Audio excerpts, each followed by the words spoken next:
नमस्ते दोस्तों, मैं अभिनव केमिस्ट्री पर आपका बहुत बहुत स्वागत है दोस्तों। तो आज एक नया टॉपिक है और नया टॉपिक बहुत इंपॉर्टेंट टॉपिक है दोस्तों। जैसा कि आपके सामने यहाँ लिखा हुआ है कार्बनिक यौगिकों का वर्गीकरण, मतलब अब शुरुआत कार्बनिक यौगिकों की हो गई, जो कि बहुत इंपॉर्टेंट पार्ट है कि अगर हम 12th में है तो एक पेपर हमको यानी सेकंड पेपर जो पढ़ना है पूरा कार्बनिक यौगिकों के बारे में ही पढ़ना है। तो ये तो टॉपिक 11th का है, लेकिन ये बहुत इंपॉर्टेंट टॉपिक है 11th हो 12th हो 9th 10th सब में, क्योंकि यहाँ कार्बनिक यौगिकों का वर्गीकरण यानी ये कि हमको कार्बनिक यौगिकों को अलग अलग करके उसको देखना है कि होता क्या है और कैसे पढ़ना है। तो चलिए बिना टाइम गवाए हम लोग दोस्तों स्टार्ट करते हैं। आज का जो टॉपिक है उसके अनुसार यहाँ देखिए कार्बनिक यौगिकों का वर्गीकरण। इसमें कार्बन श्रृंखला के आधार पर, कार्बन श्रृंखला का मतलब जो कार्बन कार्बन की चैन बनती है, जो एक कार्बन दूसरे कार्बन से जुड़ता है, उन सब के बारे में हमें आज पढ़ना है दोस्तों। तो चलिए देखते हैं। यहाँ पे अगर हम लोग लिखे हैं कार्बनिक श्रृंखला के आधार पर कार्बनिक यौगिकों को निम्न प्रकार से वर्गीकृत किया जा सकता है। मतलब ये कि कार्बन की श्रृंखला के आधार पर कार्बन को अलग अलग कैसे बांट के पढ़ना है, उनकी श्रृंखलाओं के बारे में वो आज हम लोग पढ़ेंगे दोस्तों। तो यहाँ पे कार्बनिक यौगिक है, यहाँ पे दो तो मैं लिखा हूं, लेकिन और भी अभी आप आगे हम बांटेंगे दोस्तों इसको। देखिए कार्बनिक यौगिकों के बारे में सभी लोग जानते हैं कि ज्यादा से ज्यादा कार्बन और हाइड्रोजन के बारे में हमको जो पढ़ना है, यानी कार्बन की चैन के बारे में महत्वपूर्ण ये है जिसके बारे में पढ़ना वो कार्बनिक यौगिक होते हैं। तो देखिए अगर हम कार्बनिक यौगिक को डिवाइड करें दोस्तों, तो ये दो भागों में डिवाइड होगा। दो भागों में डिवाइड होने के बाद एक खुली हुई श्रृंखला या उसी खुली हुई श्रृंखला को हम एलिफैटिक यौगिक भी बोलते हैं या इसको विविध श्रृंखला भी कहा जाता है। और दूसरा जो पार्ट निकल के आता है वह चक्री या बंद श्रृंखला यौगिक, मतलब ये कि ये बंद श्रृंखलाओं के बारे में बताएगा और ये जो होता है वो आपको खुली हुई श्रृंखला के बारे में बताता है, जिसको हम लोग एलिफैटिक यौगिक कहते हैं। अब अगर इनको हम डिवाइड करें दोस्तों, क्योंकि मैं आज ये आपका एक तरीके से इसका इंट्रोडक्शन है कि यानी इसको पूरी तरह से पहले हम लोग डिवाइड करेंगे कि क्या क्या हमको पढ़ना है इसमें, उसके बाद उस टॉपिक को हम अलग कर करके आपको क्या करेंगे, वीडियो बनती रहेगी दोस्तों, अलग अलग करके हम आपको बताते रहेंगे। देखिए अगर मैं इसको बांटे तो ये खुली श्रृंखला या एलिफैटिक यौगिक जो दोस्तों है ये देखिए दो भागों में डिवाइड हो जाएगा। अगर इसको हम दो भागों में डिवाइड करेंगे तो एक यहां से जो निकल के आता है दोस्तों वो पहला आता है देखिए हाइड्रोकार्बन, बहुत इंपॉर्टेंट टॉपिक है ये। देखिए जो आपका आएगा पहला जिसको हम बोलते हैं हाइड्रोकार्बन, यानी जिस बच्चे को अगर ये चीजें ना समझ में आती हैं तो इतना आसान करेंगे दोस्तों, इसको बताएंगे कि कोई कितना कमजोर बच्चा क्यों ना हो उसको बहुत आसानी से समझ में आएगा कि वो लोग पूरी वीडियो देखने की चेष्टा करें। यानी पहला जो आपको आएगा खुली हुई श्रृंखला या एलिफैटिक जिसमें हाइड्रोकार्बन आता है। दूसरा यहाँ जो आएगा वो दोस्तों आपका आएगा हाइड्रोकार्बन व्युत्पन्न जिसको बोलते हैं हाइड्रोकार्बन व्युत्पन्न, यानी एक आपका हाइड्रोकार्बन और दूसरा यहां से आ गया हाइड्रोकार्बन व्युत्पन्न, ये दूसरा भाग हो गया। देखिए अब अगर मैं इसी को डिवाइड करें फिर हाइड्रोकार्बन को अगर डिवाइड करोगे तो ये भी दोस्तों देखिए दो भागों में हम इसको भी डिवाइड करेंगे। दो भागों में अगर हम इसको डिवाइड करते हैं देखिए तो यहां से निकल के आएगा आपको पहला, देखिए दो भागों में अगर मैं इसको डिवाइड करें तो पहला इसमें आप लिख सकते हैं देखिए जो होता है वो आएगा संतृप्त हाइड्रोकार्बन होता है, संतृप्त हाइड्रोकार्बन हो जाएगा। और यहां से जो दूसरा निकल के आएगा उसे हम बोलते हैं दोस्तों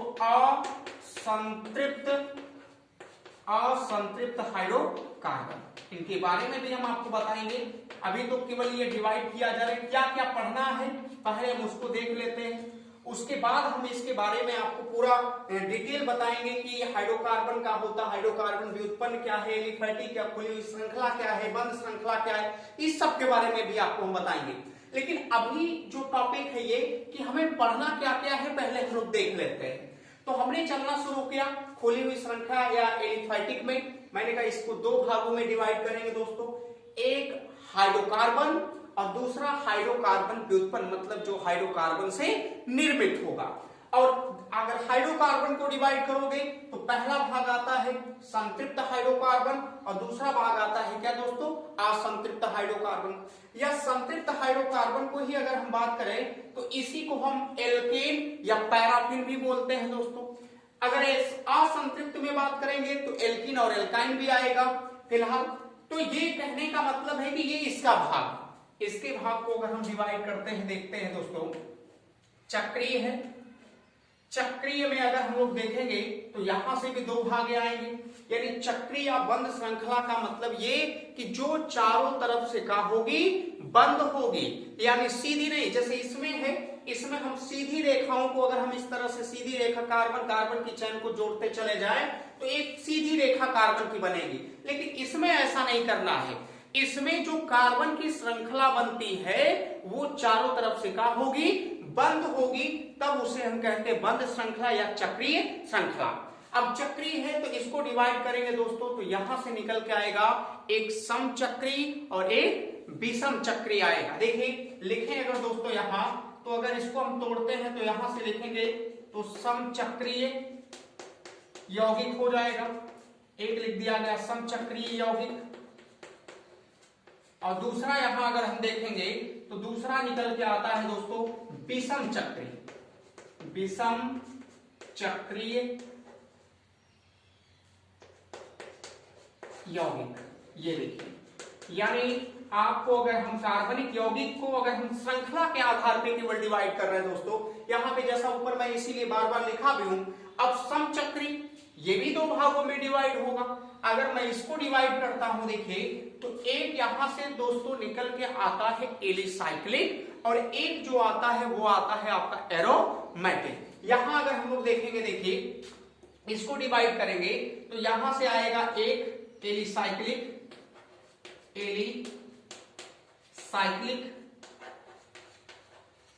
एलिसाइक्लिक यौगिक हो जाएंगे। इन सब के बारे में भी हम बताएंगे एलिसाइक्लिक यौगिक क्या होता है। और ये दूसरा जो यहां से निकल के आएगा जिसको हम बोलते हैं एरोमेटिक होता है। ये देखिए एरोमेटिक, यानी यहां से निकलने के बाद एलिसाइक्लिक यौगिक और एक आ गया क्या दोस्तों, एरोमेटिक यौगिक आ गया।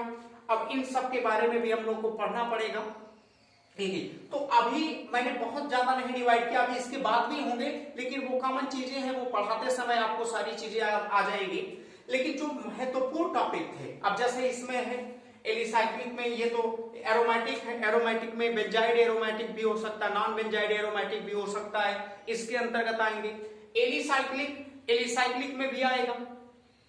तो ये कहने, विषम चक्री को नहीं डिवाइड करना है। विषम चक्री में कहने का मतलब, अगर इसमें विषम चक्री का मतलब यही होता है कि जैसे कार्बन की जब हम श्रृंखला बनाते हैं तो उन कार्बन की श्रृंखलाओं में एक कार्बन परमाणु के अलावा भी अगर कोई विषम परमाणु आ जाता है, जैसे नाइट्रोजन हो जाए या ऑक्सीजन हो जाए या सल्फर, इन सब में से अगर उसके कार्बन श्रृंखलाओं के बीच में कहीं आ जाता है तो वो विषम चक्री में चला जाता है।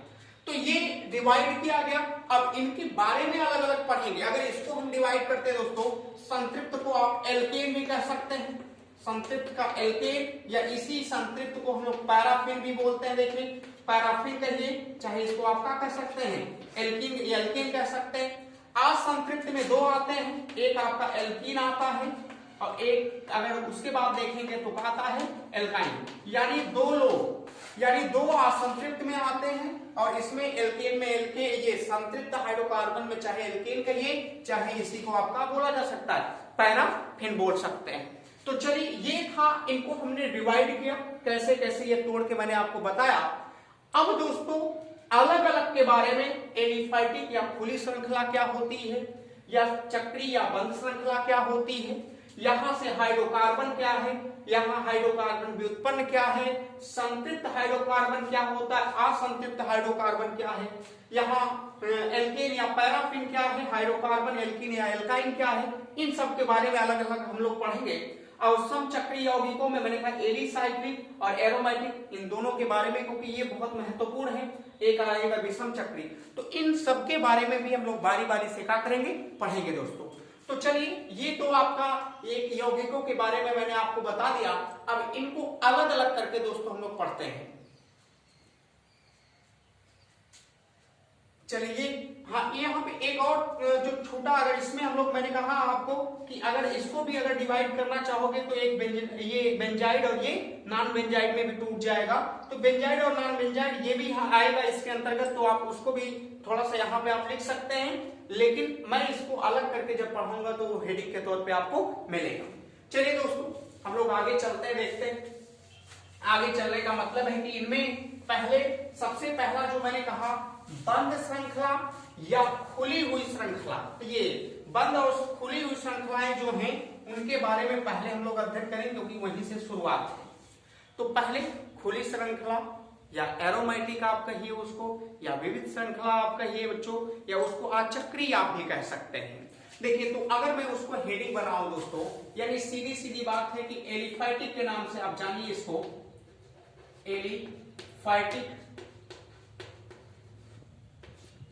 एलिफैटिक यौगिक, इसके बारे में बहुत बातें हैं और बहुत सारी विस्तार से मैं इसको आपको समझाऊंगा। देखिए, एलिफैटिक यौगिक में, एलिफैटिक यौगिक का सबसे बड़ा मतलब यह है कि एलिफैटिक यौगिक हम कहते किसे हैं। देखिए दोस्तों, पुराने समय की अगर बात करें तो पुराने समय में एलिफैटिक यौगिक हम उसी को कहते थे जिसे हम वसा से प्राप्त किए, यानी जो वसा से प्राप्त किया जाता था उसे कहा जाता था क्या बच्चों, एलिफैटिक यौगिक।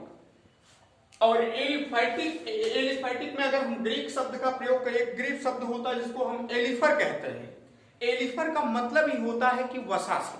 तो इसका मतलब यह है कि जो पुराने समय में एलिफैटिक यौगिक आते थे उनको हम ये जानते थे कि ये एलिफैटिक यौगिक जो कार्बनिक यौगिकों में आता है ये वसाओं से प्राप्त, यानी ऐसे कार्बनिक यौगिक जिनसे एलिफैटिक मिलता था, जान लीजिए कि वो क्या थे, वसा। लेकिन आज के समय में, आधुनिक समय में ऐसा कुछ नहीं है।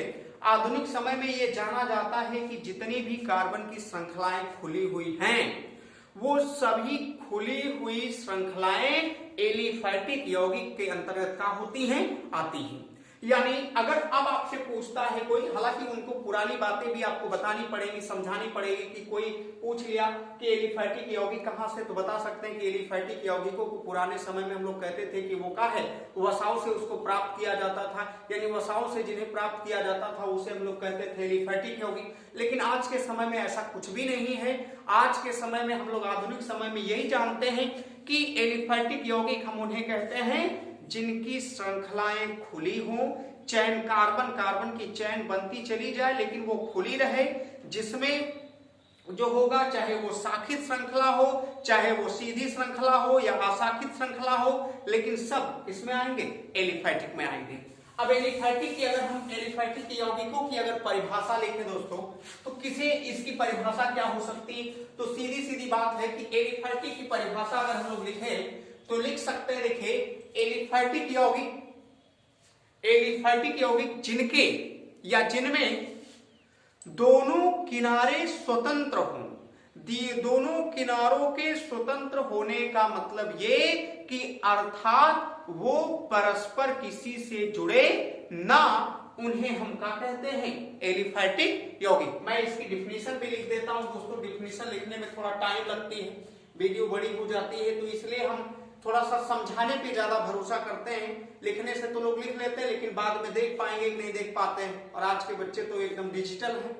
चलिए देखिए, तो यहां अगर एलिफैटिक की हम लोग बात करें तो लिख सकते हैं वे यौगिक, डिफिनीशन की अगर जरूरत पड़ती है तो आप लिख सकते हैं वे यौगिक जिनमें श्रृंखला के अंतिम किनारे या सिरे स्वतंत्र होते हैं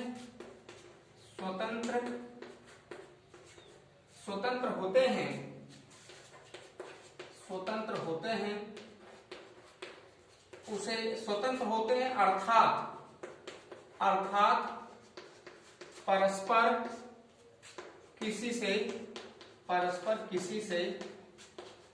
नहीं जुड़ते या परस्पर किसी से नहीं जुड़ते हैं, नहीं जुड़ते हैं उसे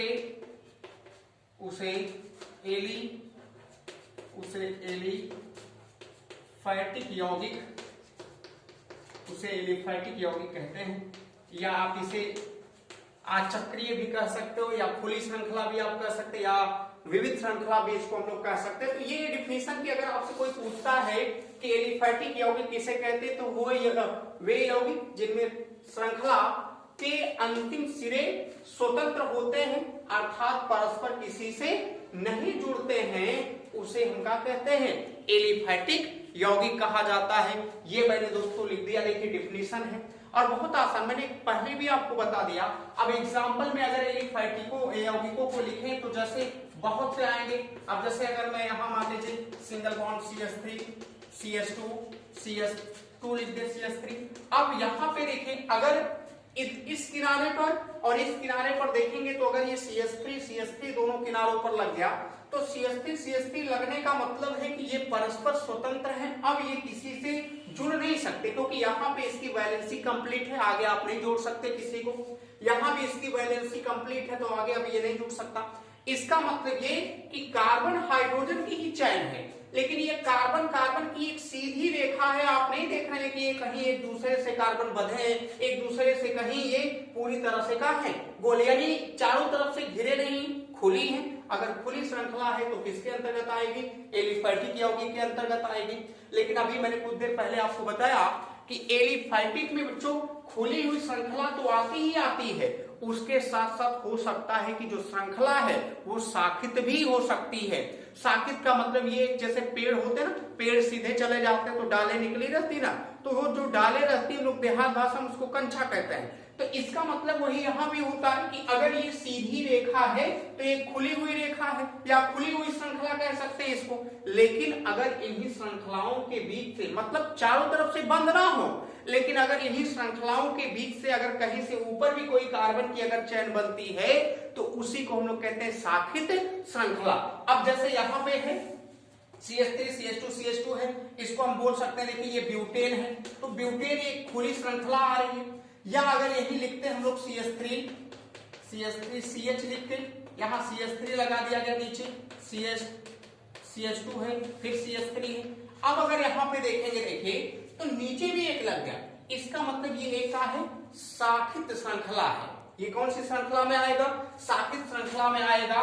शाखित का मतलब ये है कि बीच सीधी रेखा तो थी लेकिन उसके आगे बीच से कहीं डालों की तरह जब निकल जाता है तो उसे हम लोग क्या कहते हैं, शाखित श्रृंखला कहते हैं। इसका नाम अगर हम लोग लिखें तो IUPAC में इसको लिख सकते हैं 2 मेथिल ब्यूटेन हो जाएगा, क्योंकि यहाँ अगर हम गिनती करते हैं तो 1 2 3 और 4, ये दूसरे नंबर पे पूर्वलग में छूट रहा है तो CH3 है तो इसलिए हमने 2 मेथिल लिख दिया।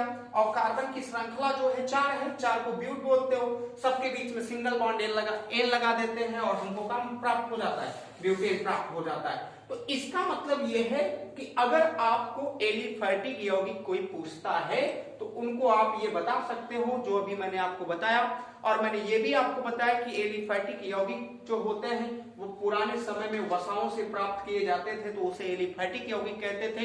लेकिन आज के समय में ऐसा कुछ नहीं है, जो भी खुली हुई श्रृंखलाओं के रूप में कार्बन की चैन बनती है वो सब किसके अंतर्गत आते हैं, एलिफैटिक यौगिक के अंतर्गत आते हैं। ये चीजें हैं। अब दोस्तों देखिए, अगर मैं एलिफैटिक, मैंने समझा नहीं दिया कि अगर एग्जाम्पल दिखाना है ये एलिफैटिक यौगिकों के ही एग्जाम्पल हैं, आप किसी को बता, ऐसे खुली हुई श्रृंखला, ऐसा नहीं कि ये आप ब्यूटेन है या कोई और नहीं हो सकता। आप खुली हुई श्रृंखला की जितनी भी लंबी चैन बनती है, लेकिन वो खुली हो या शाखित हो, समझ जाइएगा कि वो किस यौगिक के अंतर्गत आएगी, एलिफैटिक के अंतर्गत आएगी। अब दोस्तों देखिए, एलिफैटिक को मैंने डिवाइड किया था। अब एलिफैटिक के भाग को हम लोग पढ़ेंगे कि एलिफैटिक क्या होता है। ये एलिफैटिक पढ़ लिया गया। अब इसके भाग को अगर मैं इसकी बात करें तो एलिफैटिक यौगिक को भी अगर हम श्रृंखला के आधार पर डिवाइड कर दें बच्चों, तो ये भी देखिए 2 भागों में टूटेगी। एलिफैटिक को भी अगर हम लोग तोड़ते हैं तो ये भी मैंने बताया था कई भाग में टूटता है, 2 भाग में। अब यहां से आपको एक हाइड्रोकार्बन में, एक ये टूटेगा हाइड्रोकार्बन में, एक टूटेगा हाइड्रोकार्बन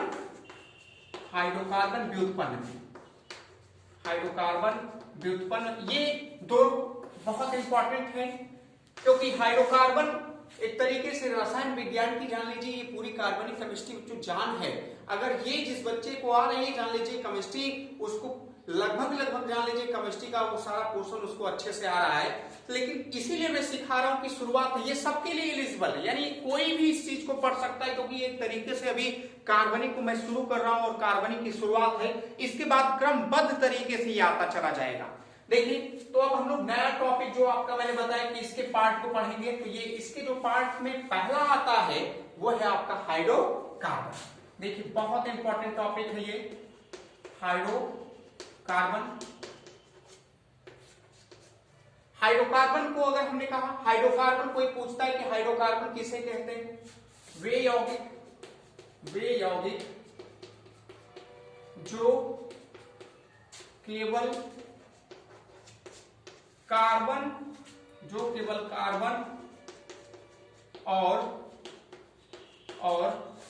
हाइड्रोजन से निर्मित होते हैं, कार्बन और हाइड्रोजन से निर्मित होते हैं, उसे हाइड्रोकार्बन कहते हैं, उसे हाइड्रोकार्बन कहते हैं।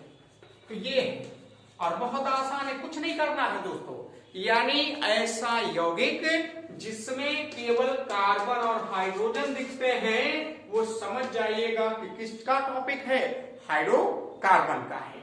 फिर हमने कहा अगर डिफिनीशन हाइड्रोकार्बन में अगर आप इसके एग्जांपल लिखोगे, जैसे ये देखिए मेथेन है तो एल्केन का सदस्य मेथेन हो गया, इसको प्राकृतिक गैस भी बोला जाता है या डैम फायर या दलदली गैस है, क्योंकि ये जब पुराने समय में जो पेड़ पौधे गिर गए होते हैं, जब वो दबने के बाद सड़ जाते हैं, तो सड़ने के बाद तो वहां से जो गैसें निकलती है उसमें मेथेन गैस होती है, इसीलिए उसको दलदली गैस या डैम फायर या हम लोग बोल सकते हैं मास गैस होती है, या प्राकृतिक गैस आप इसको बोल सकते हैं, या मेथेन तो कहा ही जाता है, इसका नाम ही है। या आप ले सकते हैं मेथेन हो गया, एथेन हो गया, ये एथेन है देखिए, या हम कह सकते हैं कि एथीन है, C2H4 एथीन बोलते हैं, C2H2 एसिटिलीन बोलते हैं। तो ये सब में आप देख रहे हैं जितने यौगिक आपके सामने लिखे गए हैं, ये सभी यौगिकों में अगर हम बात करें तो सब में केवल आप देख रहे होंगे कि कार्बन और कौन है, हाइड्रोजन है। और कार्बन मैंने पहले ही बताया कि कार्बन एक ऐसा तत्व है दोस्तों कि कार्बन के लगभग 5 लाख से ऊपर तक के यौगिक का है मौजूद है, केवल पढ़ने के लिए है कि पढ़ा जाए पूरी तरह से तो वो मिलते ही जाएंगे। तो ये देखिए कार्बन, अगर आपसे कोई पूछता है एग्जांपल कि हाइड्रोकार्बन के क्या है, तो आप मेथेन, एथेन, ये में इसको आप एथिलीन बोलिए चाहे एथीन बोल सकते हैं, इसको आप एसिटिलीन बोलिए चाहे एथाइन बोल सकते हैं, ये सब किसके यौगिक हैं, हाइड्रोकार्बन के हैं। तो ये हो गए। अब हाइड्रोकार्बन को भी हम डिवाइड करेंगे, और हाइड्रोकार्बन को अगर हम डिवाइड करेंगे तो ये दो भागों में टूटता है, एक संतृप्त हाइड्रोकार्बन और एक असंतृप्त हाइड्रोकार्बन। चलिए दोस्तों देखते हैं उसमें भी संतृप्त और असंतृप्त हाइड्रोकार्बन के बारे में। तो संतृप्त और असंतृप्त हाइड्रोकार्बन में, यानी हाइड्रोकार्बन को अगर हम डिवाइड करें, हाइड्रोकार्बन को अगर हम डिवाइड करते हैं तो ये दो भागों में जाएगा, एक संतृप्त हाइड्रोकार्बन हो जाएगा, और एक जो निकल के आएगा वो आएगा आपका असंतृप्त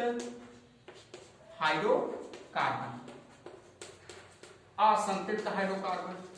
यानी दो प्रकार के हाइड्रोकार्बन, इसमें संतृप्त और इसमें क्या होता है, असंतृप्त हाइड्रोकार्बन। संतृप्त हाइड्रोकार्बन में कुछ नहीं है, कार्बन कार्बन के बीच में अगर सिंगल बॉन्ड पाया जाता है, मतलब एक बंध अगर पाया जा रहा है, तो आप समझ जाइएगा कि वो संतृप्त हाइड्रोकार्बन का है, सदस्य है।